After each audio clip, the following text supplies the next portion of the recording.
hindi ka umaasa sa sarili mong karunungan at hindi mo inaasahan na purihin ka ng mga tao. Dakila ang kababaang loob mo sa paggawa para sa kaligtasan ng mga kaluluwa. Maraming alagad ng Diyos ang nagsimulang mangaral tungkol sa kabigatan ng kasalanan. Dapat ay ihanda mo muna ang makasalanan sa pagkakaroon sa puso ng pag-ibig sa pagdarasal, lalong-lalo na sa pagdarasal ng aking mga salmo. Yung Hail Mary, full of grace, the Lord is with you. Tulad ito ng may sakit, nabibigyan agad ng mapait na gamot na kanyang ikagagawin nang hindi man lamang siya inihahanda sa pagtanggap nito. Kung makapagtsatsaga lamang ang mga makasalanan sa pagdarasal, lalo na ng aking mga salmo, ang Diyos Ama ay hindi makatatanggi na magbigay ng kanyang grasya. Kaya ibig kong mangaral ka sa pagdarasal ng rosaryo ang wika ni Jesus. Amen. Kaya utang natin kay St. Dominic de Guzman na isang Espanyol, itong rosary natin ginagamit sa ngayon, mga kapatid ko, na talagang ito'y nakasentro kay Kristo Jesus, mga kapatid. Palampakan natin kami. Okay, mga kapatid. Now, maraming lesson tungkol kay Mama Mary, pero ito na muna yung bibigyan ko may kulang pagkapaliwanag sa inyo. Bakit ang Katoliko ay ginagawang tagapamagitan si Maria? Samantalang maliwanag na nakasal sa Biblia na si Kristo lamang ang tagapamagitan sa Diyos at tao. Basahin ang mga sumusunod na teksto, mga kapatid. Yan ang tawag nila, mga kapatid. Bakit kayo? Kinakailangan niyo pang dumaan kay Maria. Bakit ginagawa siyang tagapamagitan? Samantalang maliwanag na nasasabi sa Biblia na si Kristo lamang ang tagapamagitan sa Diyos at tao. Tama po, mali? Mahina sagot niyo. Tama. Tama. Ngayon, basahin ang mga sumusunod na teksto. Basa, Brother Eugene. 1 Timothy chapter 2, verse 5. Sapagkat isa ang Diyos at isa ang tagapamagitan sa Diyos at sa mga tao, ang taong si Kristo Jesus. Yeah, hanggang verse 5 lang. Another verse, another Bible text. Acts chapter 4, verse 12. Ito'y patungkol ang mga binabasa ni Brother Eugene, patungkol doon sa pagiging tagapamagitan ni Kristo, no? Na siya lang ang tagapamagitan. Nauna yung 1 Timothy chapter 2, verse 5. Next, Acts chapter 4, verse 12. Kay Yesu Kristo lamang matatagpuan ang kaligtasan, sapagkat sa silong ng langit, ang kanyang pangalan lamang ang ibinigay ng Diyos sa ikaliligtas ng tao. Yun ha. Sa silong ng langit, tanging ang pangalan ni Jesus ang ibinigay para sa ikaliligtas ng tao. Wala nang iba, mga kapatid ko.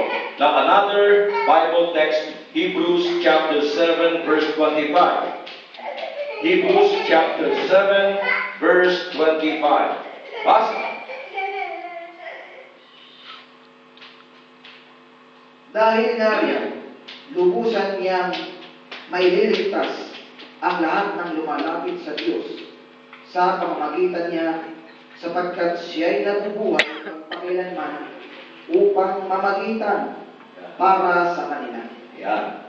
Ang mga binabasa ni Brother Eugene, ito yung mga tekstong ginagamit ng mga born again o protestante upang sa dumating yung ating paniniwala tungkol kay Maria na ating tagapamagitan. So, gumagamit siya ng mga biblical verses, mga kapatid ko. Kaya, nakalagay sa 1 Timothy chapter 2, verse 5. Nakalagay sa Acts chapter 4, verse 12. Nakalagay sa Hebrews chapter 7, verse 25. Si Kristo na ang tagapamagitan bilang tagapagligtas. Parihin po ba kayo? Kaya kung hindi mo alam at hindi mo pinag-aralan ng ating pananampalataya, huli tayo. Amen. Ito ngayon ang sagot. Tama po na si Yesu Kristo ang tanging tagapamagitan sa Diyos at tao. Yun ang sabi kasi nila. That the only mediator between God and man is walang iba kundi si Jesus. Amen? Ngunit, anong uri ng tagapamagitan? Yan, papasok kayo ng argument. Ha? Anong uri ng tagapamagitan si Jesus? What kind of mediator is Jesus Christ? Atin pong ituloy ang pagbasa at wag po natin puputulin. Kasi pinutol nila yung 1 Timothy chapter 2 verse 5. Ituloy sa talatang 6. Okay, Brother Eugene. Basahin mo ng buo. Sapagkat iisa ang Diyos at isa ang tagapamagitan sa Diyos Yeah. at sa mga tao. Ang taong si Ang taong si Kristo Jesus, Verse 6 ngayon. na naghandog ng kanyang buhay upang tubusin ang lahat. Ayun. Thank you, Father. Anong uring tagapamagitan si Kristo? Ano?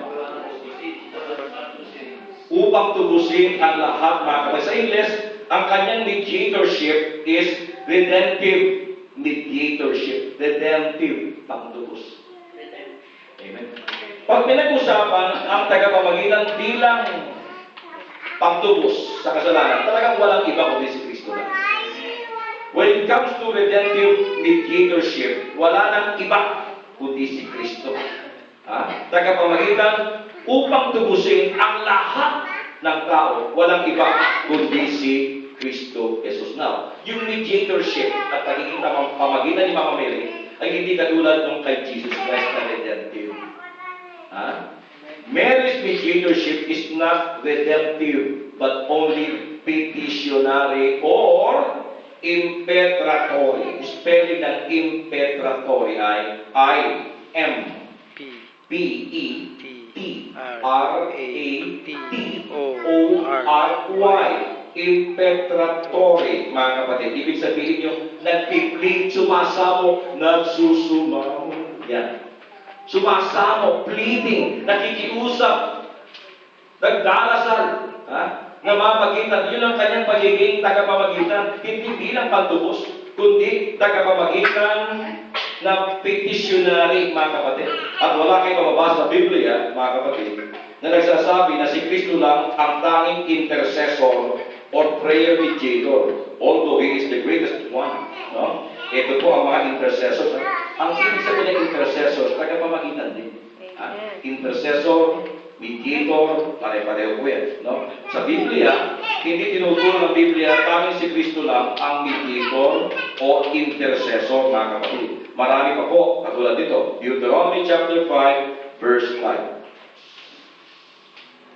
Habang inilalahad niya ang kanyang mga utos, nakatayo ako sa pagitan ninyo at ni Yahweh, pagkat natatakot kayo sa hingas at hindi kayo maaaring umakyat sa bundok, sinabi niya. Sino si Moses. Nakatayo si Moses at nag-i-intercede sa Diyos para doon sa kanyang mga tao, mga kababayan niya, na nandun sa gitna at namamagitan at nasa gitna ng tao at ng Diyos. 2 Corinthians chapter 5 verse 20. 2 Corinthians chapter 5 verse 20.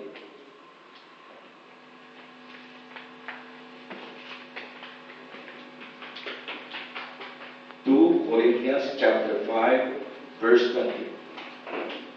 Kaya't ako'y sugo ni Kristo, parang ang Diyos na rin ang namamanig sa inyo sa pamamagitan ko. Yan. Makipagkasundo kayo sa Diyos. Okay. Sino naman tong sugo ng Diyos? Na para na rin Diyos ang, sabi na, para na rin ang Diyos ang nakikiusap sa inyo. Yan ay si Saint Paul. Oo, si Paul, mga disciples. Amen? At meron pa, Ephesians chapter 6, verses 18 up to 19. Ephesians chapter 6, verses 18 up to 19. Ang lahat ng ito'y gawin ninyo sa pamamagitan ng mga panalangin at pagsamo. Manalangin kayo sa lahat ng pagkakataon sa patnubay ng Espiritu. Kaya't lagi kayong maging handa at patuloy na manalangin para sa lahat ng hinirap ng Diyos. Yun, sabi ni Pablo, patuloy tayong manalangin para sa lahat ng mga hinirang ng Diyos. So, maliwanag dito, mga kapatid, bagamat si Jesus ay tagapamagitang pinakadakila sa lahat, pero hindi tinuturo ng Biblia na tanging si Jesus lang ang tagapamagitan o intercessor o mediator. Kaya lang, yung kanyang pagiging tagapamagitan, kakaiba sa pagiging tagapamagitan natin at ni Mama Mary. Ang pagiging tagapamagitan ni Jesus ay, redemptive mediatorship. Tandaan niya na. Pag tinatanong tayo, si Jesus, tagapamagitan, pero yung kanyang pagiging tagapamagitan, kakaiba kay Maria. Ang tagapamagitan ni Kristo ay redemptive mediatorship bilang tagapagligtas o tagatubos. Pero yung kay Mama Mary ay petitionary or impetratory. Sabi po sa Vatican II, pakinggan po niya, sabi ng Vatican II, no creature, even Mary, can be put on the level of Jesus, the only Redeemer. However, just as Jesus' singular eternal priesthood is shared by both his ministers and the laity in various ways, and as his one goodness is radiated among creatures in various ways, so also his unique mediation does not exclude, but rather give rise to a manifold shared mediation in petitionary forms, within which Mary is pre-eminent. At bilang patuloy, sabi dito, Mary in heaven is not deprived of that intercessory power that she exercised on earth, since heaven is not a place of deprivation, but fulfillment. Biblical characters in the Old Testament who are already dead but prayerfully interceding for the living ay meron din po. Katulad ni Onias at ni Jeremiah. Pakibasa nga reading. Sa 2 Maccabees chapter 15 verses 12 up to 16. Ito yung mga patay na. Si Onias at Jeremiah patay na. Pero nag-i-intercede sa Old Testament para sa mga buhay. Pakinggan natin. Nakita raw niya sa pangitain si Onias, dating dakilang saserdote at isang taong dakila at kahanga-hanga, mabait, mapagkumbaba, magaling manalumpati, at sa pagkamatay sinanay na sa banal na pamumuhay. Nakataas ang kamay ni Onias habang nananalangin alang-alang sa bansang Hudyo. Lumitaw naman sa isang dako ang isa pang taong maputi na ang buhok, na sa anyo ay marangal din at may pambihirang kapangyarihan. Ganito ang wika ni Onias tungkol sa taong ito. Ito si Jeremias, ang propeta ng Diyos, na pagmamalasakit sa kanyang mga kapatid at maalab manalangin para sa banal na lungsod.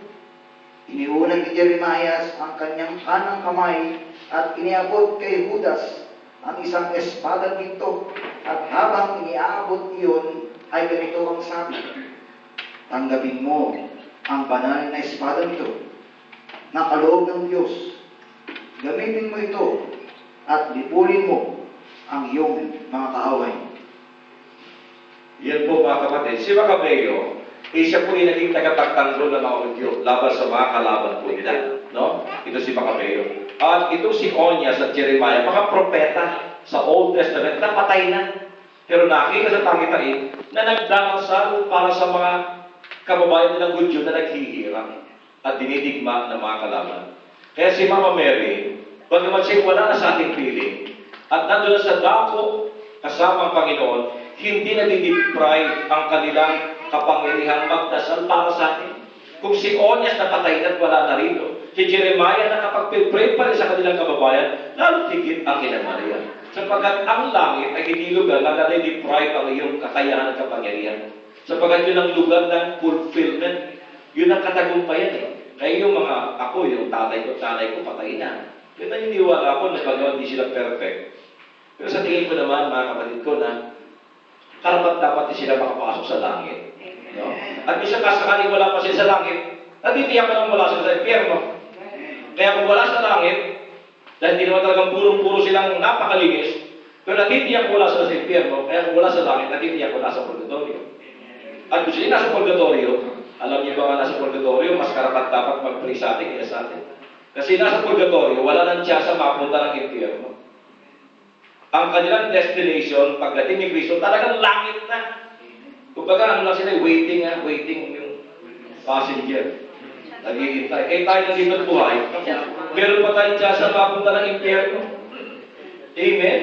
Kung tayo talaga ikatalikod kay Kristo at mamamatay tayo nakatalikod kay Kristo, talagang impyerno ang ating punta. Pero nasa purgatorio, wala nang tiyasa na mapunta yan sa impyerno. Kaya, kung tayo na nandito sa mundo dito, na may tiyasa pang mapasama at mapunta ng impyerno, pwede tayo mag-pray doon sa mga nasa purgatorio, sapagkat every time we attend the Mass, lagi natin pinag-pray ang mga kaluluwa sa purgatorio. So kung tayo ay may karapatan to pray for them, mas talo sila na mayroong karapatang manalangin para sa atin. Kaya ako, bagamat hindi nakalagay sa simbahan ang pangalan ng tatay ko na San Ernesto at Santa Nieves. Pero tinatawagan ko sila tayo, Nay, pray naman po. Amen. Amen. Nainiwala tayo. Sino patay na yung tatay niya at nanay niya? Tatay. Ako lagi. Especially Hindi sa siya consecration. Pina-offer ko lagi. Dahil hindi sila patay talagang buhay. Ang patay lang yung katawang lupa.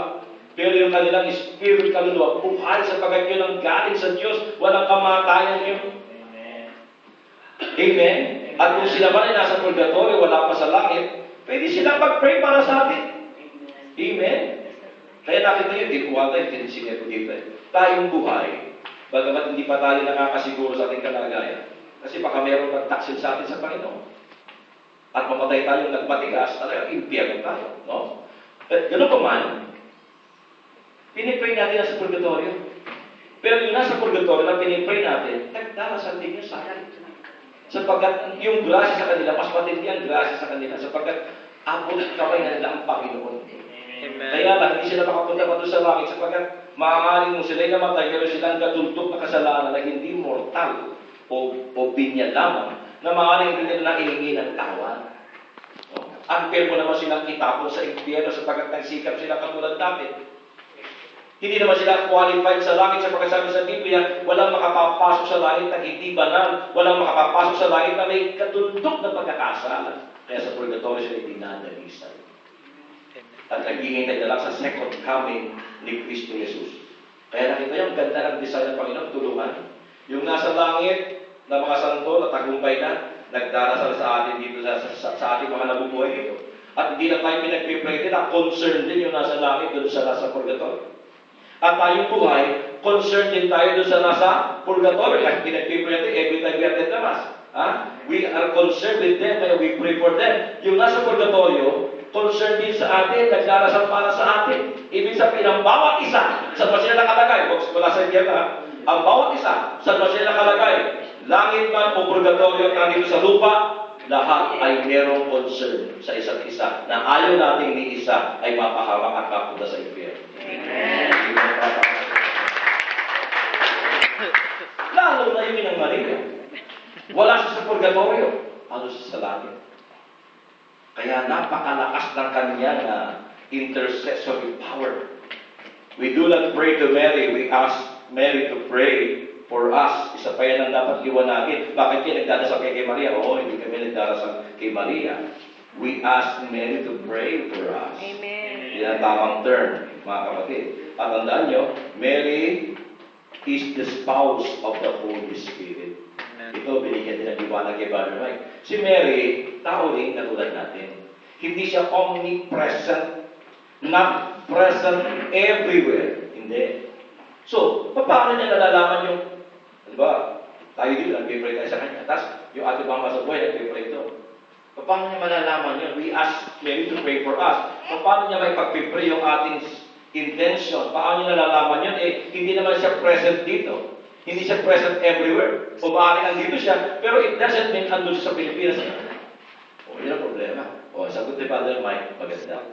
Si Mary, spouse ng Holy Spirit. Esposa ng Holy Spirit. Kaya siya nabuntis dahil sa Holy Spirit.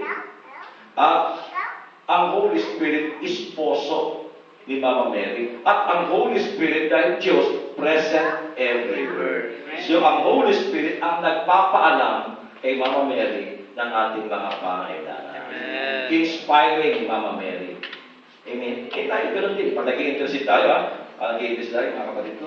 Mamaya, may papasok sa isip mo na inuudyok ang Holy Spirit. Na kanina, hindi mo naaalala, pero habang nag-pray tayo, biglang pumasok sa isip mo.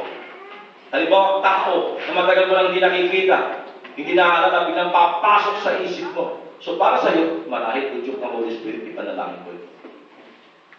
So while we are praying and interceding, ang Holy Spirit nandiyan to guide us what to pray. Amen po ba? So since Mary is the spouse of the Holy Spirit, yung Holy Spirit ang tumutulong kay Mama Mary upang yung ating mga intentions at kahilingan itinataas ay kanyang ipanalangin din. Now, mga kapatid ko, sabi na iba, bakit kinakailangan pang dumaan kay Mama Mary? Bakit hindi lang kayo dumiretso? Isa pa yun, no? Mga kapatid, doon marami na titigil mo. Ano? Bakit kinakailangan dalhin pa kay Maria? Tapos si Maria magdadala sa bakit? Yan, mga kapatid ko. Okay. Catholic does not teach us to pray to Mary or to any saint. But we ask Mary to pray for us and we ask saints to pray for us, mga kapatid ko. And with us to God, mga kapatid ko. We are asking Mary to pray with us. To pray to us and to pray with us. Ganon din yung mga saints in heaven. We ask saints in heaven to pray for us and to pray with us. Yan ba? Kaya mga kapatid ko. Ang pagiging tagapamagitan ni Mama Mary ay hindi katulad ng isang relay system. Alam niyo, relay, yung karera na may mga kakampihan. Tumatakbo kami, hawak ang Baton. kahoy lang, kahoy. Baton. Tapos nag-iintay sa akin si Father Eugene, iaabot ko kay Father Eugene. Si Father Eugene nakatakbo. Tapos, iaabot niya yung kahoy na yun sa taong nag-iintay sa kanya. Pasa-pasa. Hindi ganon ang pagiging mediatorship ni Mama Mary na kinakailangan mong dalhin muna sa kanya yung prayer request at siya magdadala sa Ama. Hindi ganon. Hindi relay system. She does not relay our needs to God as if they go through her to Him or to God. No? Rather, our prayers to God parallel her prayer to God for us like two arrows going simultaneously Godward in tandem.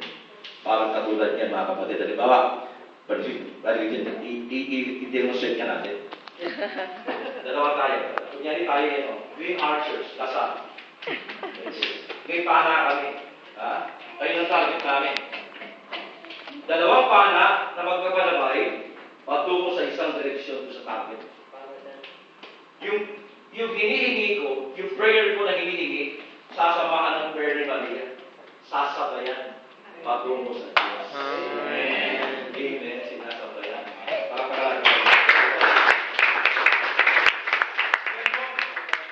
Hindi pa dadaanin kay Mama Mary pagkatapos dadalhin ni Mama Mary sa kainte.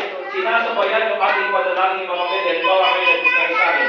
Padalangin, Padre Eugene, pray over mo nga ako. Oh, sister, alam ko sa panalangin ko sa'yo. Padalangin, panalangin mo mag-asawa na ako. 45 na kasi. Okay, naniniwala ka pa. Wala imposible sa Diyos. Amen po. Sige. Sige. Ako nagsasalita, di ba? O Panginoon na makapangyarihan sa lahat sa mga sandali ito, Panginoon. Nawa po may mga lalaki pong magkamali sa akin. Nawa po may mga lalaki magkagusto po sa kanya. Naniniwala kasi spirit namin, yung babae niya, nag-pray over ko. Nagsasabi lang, yes Lord, amen Lord. So palagay ko yan, hindi siya nagkakal. Kulang yung prayer na yung kanya. So, ilan ang nagdadasal? Ako lang ba? Dalawa kami. Amen? Kaya nga dalawang panalangin sa magkaisang direksyon, parang dalawang palaso sa isang target. Yan ang panalangin ni Maria. At nakalagay sa Matthew 18, verse 19. Matthew 18:19. Sinasabi ko pa rin sa inyo, kung ang dalawa sa inyo dito sa lupa ay magkaisa sa paghingi ng anumang bagay sa inyong panalangin, ipagkakaloob ito sa inyo ng aking Amang nasa langit. Amen.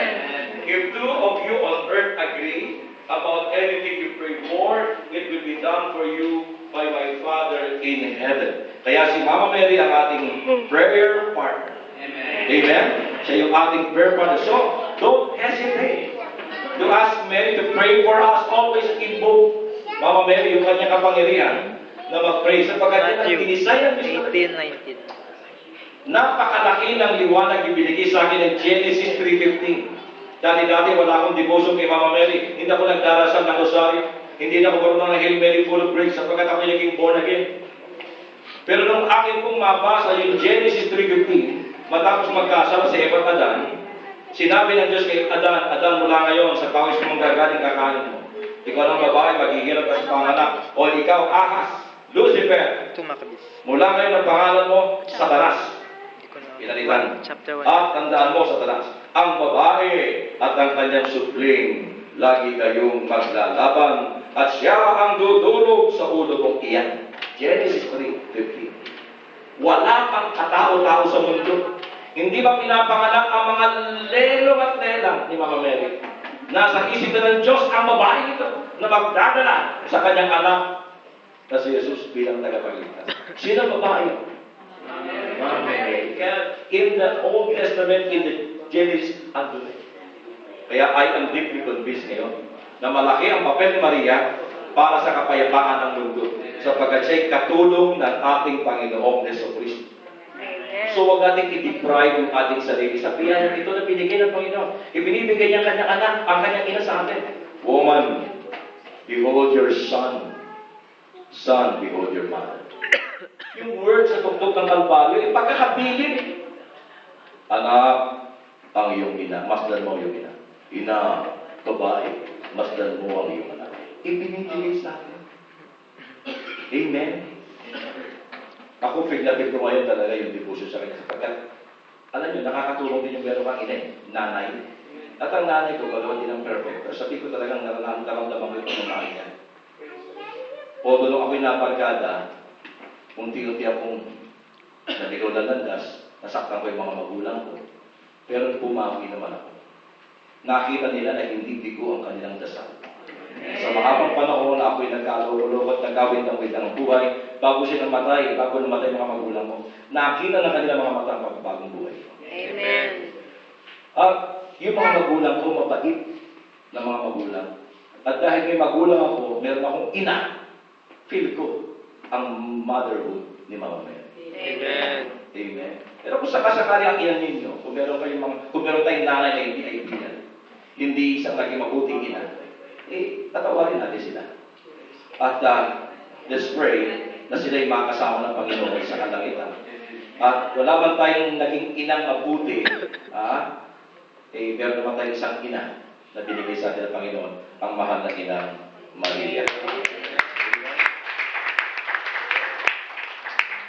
So mga kapatid sa Panginoon sa Kristo, I encourage you to pray the rosary. Ngayon, babalik ako sa inyo. Nakakadalawang bahay na kung saan dinala natin ang ating mahal na Maria. Ano po? At ang tawag natin dito, hindi black rosary para huwag ma-misinterpret na duplication. Di ba? Ang tawag natin, visitation of the Blessed Mother Mary. Visitation. Sapagkat yan sa Bible din. Di ba? Dinalaw ni Mary si Elizabeth, mga kapatid. At kagabi, ang aming pinandikan ay nasa Facebook, ano? Yung din po sa may Alnada Sargent, po. Malapit lang po sa pinanggalingan. At pagdating doon, mayroon isang nag-volunteer na, Saturday sa akin naman. Sa akin naman. No? At maganda, makikita po yung mga kapatid ko. No? At ito ang tama, sapagkat ang sabi ni Pope Francis, go out! Amen. Go out! At kung kinakailangan maging kaupoy nyo yung tupa, so be it. Huwag nyo intayin dito sa simbahan na pagkat-intay sa gawain na magpunta sila, hindi na utapan. Sapagkat ang hirap ang mag-alaya ng gano'n. Ating ka naman ng prayer meeting, ating ka naman ng Bible study, ang hirap talaga, mga kapatid. Pero iba kapag ikaw mismo ang pupunta. Ikaw mismo ang pupunta, mga kapatid ko. Hindi tayo dapat matakot. Hindi tayo dapat matameme. Sapagkat ang Muslim, napaka-bold nila eh. Bold ang Muslim. Ang ibang mga sekta, bold din. Basta eto, be discreet. Be discreet. Una, mga kapatid ko, iwasan natin ang makakos ng storbo. Iwasan natin ang yung maging showy. Kaya simple lang. Wala tayong dalang Biblia. Dala natin mga Mary, Fatima. Sapagkat ang Fatima, ginagalang yan ang Muslim. Yan ang ating panang-real. Pero hindi ipapakita. May talokbong yan eh, mga kapatid. Papanik tayo doon ng tahimik, papanik tayo doon na may paggalang, at aalis tayo ng tama sa oras, yung susundin natin ng tamang oras, tapos alis, hindi tayo magtatagal. Wala tayo magdidisturbo. At ito pa isa, mga kapatid. Karanasan natin. At ito rin yung nakakulituhan ko yung may bahay na lalaki. No? Siya po yung nagtuturo sa Emirates, sa aviation, sa mga crew ng Emirates na Vicente lalaki po. Sila mag-asawa. No? Sabi niya, no, brother, talaga bakit pinag-isip. Matagal sila hindi nakakasimba. Busy. Pero alam mo, brad, Pagka inaano talaga mga Mary, mahirap tanggihan. Mahirap tanggihan. Basta Pilipino, basta hindi born again, kahit hindi nagsisimba, ha? Hindi pala simba, pag inalok ng Mama Mary, hindi ka tanggihan. Dahil siguro sa mentality na biyaya ito. Amen. Pangalawa, pagtibanggi ako. Parang katulad yung inaalok ka na, pwede ba ikaw maging ninong na anak ko? Bilang tumatanggi dyan, di ba? Yung mentality na, baka pag tumanggi ako, baka mamaya. So, mga kapatid, ito ang way to reach out. Kasi, walang mangyayari sa atin kung every Friday, ganyan lang tayo.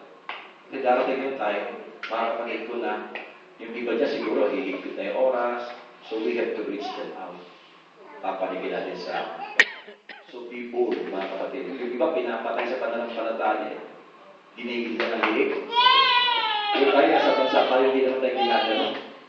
Walang ISIS. Kaya lagi na, simple lang tayo. No? Hindi dapat mapakeme. Pag-medyo lang tayo, hindi. Basta pag sinasabi, yan yung mga Kristiyano nun eh, pinapatay. Bawal, may batas. Ha? At yung batas, ang gumawa, si Emperor Nero. 300 years, in-implement yung batas. Anong batas? Ang Kristyanismo ay bawal. Discovery will mean kamatayan. Ang daming pinapatay. Pero sila ba napigilan? Hindi. Palihim-lihim. Para kung sila ma-discovery, gumagawa sila ng mga sign na sila lang nagkakaintindihan sa kita ng maraming tao. Pag gumaya sila. Christian to. Ano yung gano'n? Diba yan gesture natin? Eh, galing yan sa mga early Christians. Yan ay si Mila Isda. Isda. Tilapia. Isda yan eh. Kaya bakit isa sa mga simbolo ng mga Christian, mga isda? Amen. Mga kapatid ko. Yung mga gano'n. Mga simbol na sila lang ang nagkakaintindihan. Why sila? Hindi pwedeng pigilan. Sabi ng Panginoon, you shall be my witnesses. No? Sa lahat ng panig ng daigdig. So we have to give witness to Christ. In a way, na hindi tayo ng babastos, in a way, na hindi tayo nakaka-istorbo o nakaka-insulto sa iba. Amen. So, tayo na dito sa Muslim country, at tanda natin, meron tayong pinagka-commonality. Magkapatid yung Muslim at Christian. Nagkaroon na ng konting idwaan, but through Mama Mary, yan bandang muli kikilala kay Kristo. Amen.